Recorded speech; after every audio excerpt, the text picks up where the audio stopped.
नमस्कार दोस्तों, स्वागत है एक बार फिर से आप सभी का हमारे चैनल यूट्यूब में। दोस्तों आज जो मैं आपके सामने साखी लेकर आई हूँ, उससे पहले ये कहूँगी कि अगर आपने अभी तक हमारे यूट्यूब चैनल को सब्सक्राइब नहीं किया है तो कृपया सब्सक्राइब बटन पे क्लिक करके सब्सक्राइब कर लें और साथ में जो बेल आइकन दिया गया उसे प्रेस कर लें ताकि आप हमारी सभी लेटेस्ट वीडियोस तक पहुँच सकें।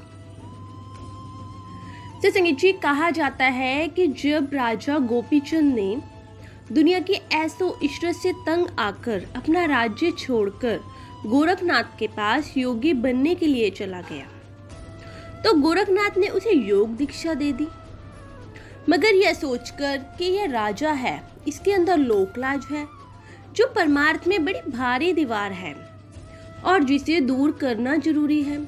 उसने हुक्म दिया, बच्चा जैसा मैं कहूँ वैसा करो। साधु का भेष धारण करके हाथ में कमंडल लेकर वापस अपने राज्य में भिक्षा के लिए जाओ और जो कुछ तुम्हारी पूर्व प्रजा से मिले ले आओ। तो संगत जी, अब राजा होकर अपने शहर में जाकर अपनी प्रजा से भिक्षा मांगना कोई छोटी सी बात नहीं है।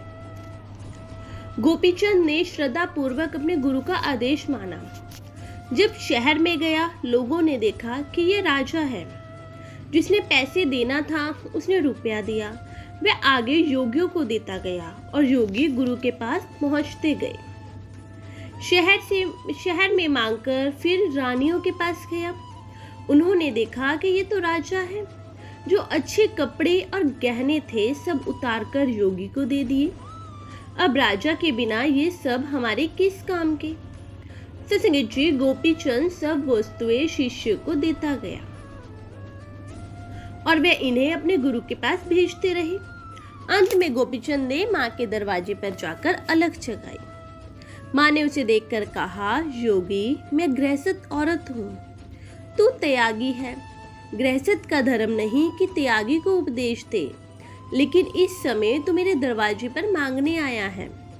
मुझे अधिकार है कि मैं जो चाहूँ भिक्षा में दूँ।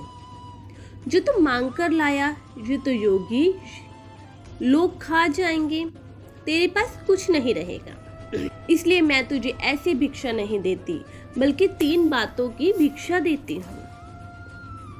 पहली यह है कि रात को मजबूत से मजबूत किले में रहना। दूसरी यह है कि स्वादिष्ट से स्वादिष्ट भोजन खाना और तीसरी यह है कि नरम से नरम बिस्तर पर सोना। सत्संग जी, यह सुनकर योगी बोला, माँ तेरे उपदेश से मैं साधु हुआ हूँ, लेकिन अब तो मुझे क्या उल्टा उपदेश दे रही है। अगर कोई स्त्री कहती तो मैं उसे समझता। देख माँ, जंगलों में मजबूत किले और स्वादिष्ट भोजन कहाँ, इसी तरह नरम बिछोने कहाँ। वहाँ सूखे टुकड़े खाने पड़ते हैं, घास पर लेटना पड़ता है। माँ ने उत्तर दिया, योगी तूने मेरा मतलब नहीं समझा। संगत जी, गोपीचंद द्वारा मतलब पूछने पर उसने कहा, मेरा मतलब ये है कि तू दिन रात जागना, अभ्यास करना। जिस वक्त तुझे नींद तंग करे, गिरने लगे तो वहीं सो जाना। चाहे कांटे हो या कंकड़, वही नरम से नरम बिछोना होगा। तुझे ऐसी नींद आएगी जैसी कभी फूलों की सेज पर भी नहीं आई होगी। दूसरे, जहाँ तक हो सके थोड़ा खाना और भूखे रहना। जब भूख से प्राण तड़प उठे, प्राण निकलने लगे तो रूखा सूखा बासी जैसा भी टुकड़ा मिले खा लेना। उस वक्त 7 दिनों का सूखा टुकड़ा भी तुझे हलवे और पुलाव से बढ़कर स्वादिष्ट लगेगा। तीसरे, तू राज्य छोड़कर योगी हुआ है। तेरे पास जवान स्त्रियों को भी आना है, वृद्ध और कम अवस्था की स्त्रियों को भी आना है। गुरु की संगति से बढ़कर और कोई मजबूत किला नहीं है। अगर गुरु की संगति करेगा, गुरु के अधीन रहेगा, सत्संग सुनेगा तो इनसे बचा रहेगा। सत्संगत जी, महात्मा के वचनों से मन को ठोकर लगती रहती है, मन सीधा रहता है। गुरु के सत्संग को छोड़कर कहीं ना जाना। बस मैंने तुझे इन्हीं 3 बातों का उपदेश देना था।